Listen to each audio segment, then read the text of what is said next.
Yeah sir, అందరికీ నమస్కారం అండి. గౌరవ జగన్మోహన్ రెడ్డి గారు 5 సంవత్సరాలు ఈ రాష్ట్రానికి ముఖ్యమంత్రిగా పనిచేశారు. ఆయన ముఖ్యమంత్రిత్వంలో మన రాష్ట్రంలో ఒక పెద్ద లిక్కర్ స్కామ్ జరిగింది. 3,200 కోట్ల రూపాయలు లిక్కర్ స్కామ్ జరిగింది, అవినీతి పాలైందని చెప్పి చంద్రబాబు నాయుడు గారు ముఖ్యమంత్రిగా బాధ్యతలు చేపట్టిన తర్వాత ఈ అవినీతి బయటకు తీయాలన్న ఉద్దేశంతో, వెలికి తీయాలన్న ఉద్దేశంతో ఈ అవినీతికి బాధ్యులు ఎవరు, వీళ్ళ అవినీతి వలన నాసిరకం మద్యం సేవించటం వల్ల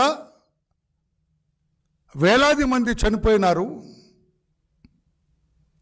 లక్షలాది మంది అనారోగ్యానికి గురయ్యారు.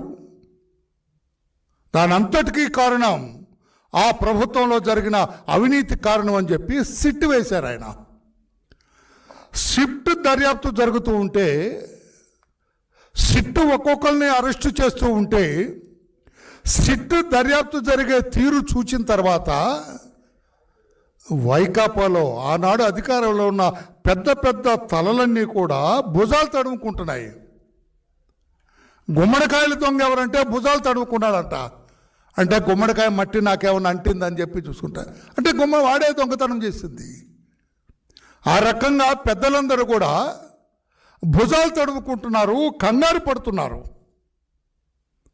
అవినీతి ఏ స్థాయి నాయకుడిని కూడా వదిలిపెట్టదు, చట్టం క్షమించదని ఒకసారి గుర్తు చేసుకోవాలని చెప్పి కూడా ఆ పార్టీ నాయకులకు చెబుతున్నా. ఆ పార్టీ అంటే మీ అందరికీ అర్థమైపోతుంది. ఆ పార్టీ నాయకులకు చెబుతూ ఉన్నాను నేను. అవినీతికి పాల్పడ్డవాడు, అవినీతి చేసినవాడు, ప్రభుత్వ సొమ్ము కొట్టేసినవాడు ఎంతటి వాడైనా కూడా జైలు పాలవక తప్పదు. చట్టం ముందు అందరూ సమానమే. ఒక ఆయన బంగారు పళ్ళెంలో తినేవాడు, బంగారు గ్లాసులో మంచినీళ్ళు తాగేవాడు, బంగారం మంచం ఉండేది ఆయనకి. ఆఖరికి అనకూడదు కానీ ఆయన ఉపయోగించే కమోడ్ కూడా బంగారమే. Where is he now? నేను అడుగుతున్నా, జగన్మోహన్ రెడ్డి గారు ఎక్కడున్నారు? మీ అన్నలాంటి ఆయన, నేను పేరు చెప్పండి, నేను ఎక్కడున్నారు? చెంచెలగూడ జైల్లో దిక్కు లేకుండా నేల మీద పడుకుంటున్నాడు, చాపేసుకొని నేల మీద పడుకున్నాడు. ఏమైంది ఆయన బంగారు మంచం? ఏమైంది ఆయన బంగారు పళ్ళెం? ఏమైంది ఆయన బంగారు గ్లాసు? ఏమైంది ఆయన రోజు ఉపయోగించుకునే కమోడ్? బంగారు కమోడ్ ఉపయోగించిన వ్యక్తి ఈరోజు అందరూ ఉపయోగించే 1-2కు ఉపయోగించే ఆ పనికి మాలిన దుర్వాసన వెదజల్లే ఆ బాత్రూంలో ఉన్నాడు. అర్థమైందా రాజా? అర్థమైందా? మీ రోజమ్మ గారు అడుస్తుంటారు, అర్థమైందా రాజా? నేనంటున్నా, రోజమ్మ గారు అర్థమైందా రాజా? అందుకేనంటున్నా, ఎందుకు భుజాలు తడుముకుంటున్నావు? ఎందుకు నీ పత్రికలో, నీ ఛానల్లో అవినీతి మాకు సంబంధం లేదు, కావాలని చంద్రబాబు గారి ప్రభుత్వం రాస్తుందన్న. కావాలని రాయటం అంటే ఏం బుర్రలేదా మీకు? బుర్రలేదా మీకు? మీకేం అడ్వకేట్స్ లేరా? మీకేం న్యాయవాదులు లేరా? సిట్ దర్యాప్తు చేస్తూ ఉంటే ఫస్ట్ రిమాండ్ రిపోర్ట్లోనే దే హ్యావ్ క్లియర్లీ మెన్షన్డ్ 3,200 కోట్ల రూపాయల అవినీతి జరిగింది, ఇంకా దర్యాప్తు పెండింగ్లో ఉంది. Their line of investigation first case diary అంటారండి. Case diary, first case diary remand రిపోర్ట్కి ఎంక్లోజ్ చేసి వాళ్ళు ఇస్తారు, కోర్టులో సమర్పిస్తారు. Then it will become a open document. అర్థమయ్యేటట్టు చెప్పాలి, రాష్ట్ర ప్రజలకు కూడా తెలియాలనే ఉద్దేశంతో నేను ఈరోజు ముందుకు వచ్చాను. అసలు సిట్ దర్యాప్తు చేస్తుండగా మేము మాట్లాడకూడదు అనుకున్నాం. అయినా కూడా రాష్ట్ర ప్రజలు ఆ పనికిమాలిన పత్రిక, ఆ పనికిమాలిన ఛానల్లో మాట్లాడుతుంది. ఒకవేళ నిజమనుకుంటారేమో, కాదు, అబద్ధాలు ప్రచారం చేస్తున్నారు వాళ్ళు అని చెప్పాలనే ఉద్దేశంతో మీ ముందుకు వచ్చాను నేను. లిక్కర్ స్కామ్లో 3,200 కోట్ల రూపాయలు అవినీతి జరిగింది. సిట్ దర్యాప్తు చేపట్టాము.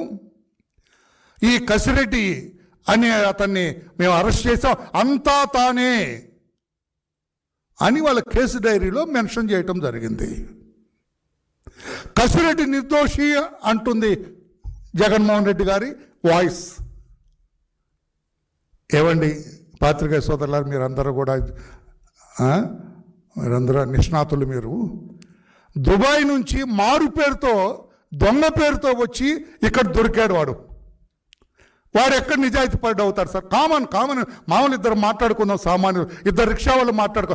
మారు పేరులో విమానంలో ప్రయాణం చేసి దుబాయ్ నుంచి ఎయిర్పోర్ట్లో ఎవరికి దొరకకూడదని వచ్చిన వాడు నిజాయితీ పడా జగన్మోహన్ రెడ్డి గారు మీ ఉద్దేశంలో? దుబాయ్ ఎందుకు వెళ్ళారు? అందరూ దుబాయ్ ఏంటి కేంద్రీకృతం? ఏముంది దుబాయ్లో? ఏముందిరా అక్కడ? అందరూ అటే పరిగెత్తుతున్నారంట. సునీల్ కుమార్ దుబాయ్ వెళ్తాడు ఎవరికి చెప్పకుండా, కసిరెడ్డి దుబాయ్కి వెళ్తాడు, గోవిందప్ప బాలాజీ గోవిందప్ప దుబాయ్ కేంద్రం, ధనుంజయ రెడ్డి గారు ఆ భార్య అక్కడి నుంచే బంగారం కొనుగోలు చేసి ఇక్కడికి వస్తారు. ఏముందయ్యా దుబాయ్లో? ఏంటి దుబాయ్ ఏంటి? ఏముంది దుబాయ్లో? అది కూడా దర్యాప్తు జరుగుతుంది. దుబాయ్లో దర్యాప్తు జరిగితే రాజా అటు సిట్టు దెబ్బ, ఇటు దుబాయ్ ప్రభుత్వం దెబ్బ. దుబాయ్ ప్రభుత్వం ఊరుకోదు కదా సార్, నువ్వేవాడు రా ఇక్కడ తెచ్చి ఇక్కడ పెట్టావేంట్రా నువ్వు, ఇంత ఎక్కడది రా ఇది నీకు అని వాళ్ళు ఎంక్వైరీ చేస్తారు కదా. అటు చెంప దెబ్బ గోడ దెబ్బ రెండూ తప్పవు రాజా అని నేను తెలియజేస్తాను. నేను ఎవరి పేరు చెప్పట్లేదండి. రాజా అంటే మీరు ఎవరైనా ఊహించుకోండి. ఎందుకు నువ్వు నీ పత్రికల్లో ప్రజలను తప్పుదారి పట్టిస్తున్నావు? వాళ్ళు దర్యాప్తు చేసిన నిష్ణాతులైన అధికారి బృందం దర్యాప్తు చేసి కోర్టుకి వాళ్ళు రికార్డు సమర్పిస్తూ ఉంటే నీకేదన్నా నిర్దోషుల్ని పోలీసులు సిట్టు రూపేణా అరెస్టు చేసి అనిపిస్తే court document is open, remand report ఉంది, కేసు డైరీ ఉంది, నువ్వు వెళ్ళు. ఏ కోర్టు అనే నీకు సంధిస్తుందా? 100 కోట్ల రూపాయల స్కామ్ జరిగితే ఢిల్లీలో సిట్టింగ్ ముఖ్యమంత్రి అరెస్ట్ అయినాడు, పెద్ద పెద్ద నాయకులు అరెస్ట్ అయ్యారు, ప్రభుత్వమే. ఇది 3,200 కోట్ల రూపాయలు ఇంకా పెరిగే అవకాశం ఉంది. పెద్ద పెద్దలు తగిలితే ఇంకా పెరిగే అవకాశం ఉంది. దీన్ని కోర్టుకు అర్థమైంది, న్యాయస్థానాలకు అర్థమైంది, గౌరవ జడ్జీలకు అర్థమైంది ఈ కేసులో ఉన్న పస. అందుకే అంటున్నాను నేను, నీ పత్రికలు ఆపు చెత్త రాయటం, కోర్టుకెళ్ళు. మా కసిరెడ్డి నిజాయితీ పడండి కానీ మారుపేర్లు పెట్టుకొని తిరుగుతాడు, ఆయన ముసుగేసుకొని తిరుగుతాడు, మాస్క్ ఇవి పెట్టుకొని తిరుగుతాడు, మంకీ క్యాప్ పెట్టుకొని తిరుగుతాడు, అక్కడ చెప్పు. అందుకే అంబటి రాంబాబు గారికి నేను అడుగుతున్నా, మీ ద్వారా ప్రశ్నిస్తున్నా, మిస్టర్ అంబటి రాంబాబు మాజీ మంత్రివర్య, ఆ పార్టీ నుంచి లోడలోడ మాట్లాడే నాయక, ఏం మాట్లాడాయన? ఏంటండి ఇది? ఐఏఎస్ని అరెస్ట్ చేస్తారండి? దుంపదగా నువ్వు లా చదివావా? ఏం చదివావా? లా చదువుకున్నావా? ఐఏఎస్ని అరెస్ట్ చేస్తారండి. పిఎస్ఆర్ ఆంజనేయులు అరెస్ట్ చేస్తారు. ఏం పిఎస్ఆర్ ఆంజనేయులు ఏమన్నా చట్టానికి అతీతుడా? ఐపీఎస్ అయితే చట్టానికి ఉన్న అతీతుడా? నేను అడుగుతున్నా అంబటి రాంబాబు, నువ్వు ఇదేనా ఆయనకు చెప్పేది? అంబటి రాంబాబుని అడుగుతున్నాను, ఐపీఎస్ ఆఫీసర్ ఏమన్నా చట్టానికి అతీతుడా? ఐఏఎస్ ఆఫీసర్ ఇప్పుడు ధనుంజయ, కృష్ణమోహన్ రెడ్డి ఈ బ్యాచ్ కూడా అరెస్ట్ అయ్యారు. ఐఏఎస్ అయితే ఐఏఎస్ దొంగోడైనా దుష్టుడైనా హత్య చేసిన వాడిని ఏం పట్టుకోవద్దని ఎక్కడ ఉందా చట్టంలో? మీ దొంపల దాకా ప్రజాస్వామ్యాన్ని కొట్టేసి తందనాలాడి పైకి నిర్దోషాలు మాట్లాడతారా? అడ్మిస్ నాన్ సెన్స్. పైగా నువ్వు కోర్టు వేసుకొని కోర్టుకు వెళ్తావా? ఏదో జోకర్ లాగా. ఏం చెబుతావు జడ్జి గారి దగ్గర? సార్ ఐఏఎస్ని అరెస్ట్ చేశారు సార్ చంద్రబాబు గారు, ఆయన మీద చర్య తీసుకోండి అని చెబుతావా? ఐపీఎస్ని అరెస్ట్ చేశారు సార్, మీకు తెలుసు కదా సార్ ఐపీఎస్ని అరెస్ట్ చేయకూడదు, ఐఏఎస్ని అరెస్ట్ చేయకూడదు అని చెప్తావా? దేశ ప్రధాని 18 సంవత్సరాలు ప్రధాని చేసిన గౌరవ ఇందిరాగాంధీ గారు కానిస్టేబుల్ చల్ అని లోపలేసినాడు జైల్లో. మీకు నాకు తెలిసిన విషయం మీకు తెలియజేస్తున్నా. ఆ కానిస్టేబుల్ బయట కూర్చొని న్యూస్ పేపర్ చదువుకుంటున్నాడు. కానిస్టేబుల్ బయట.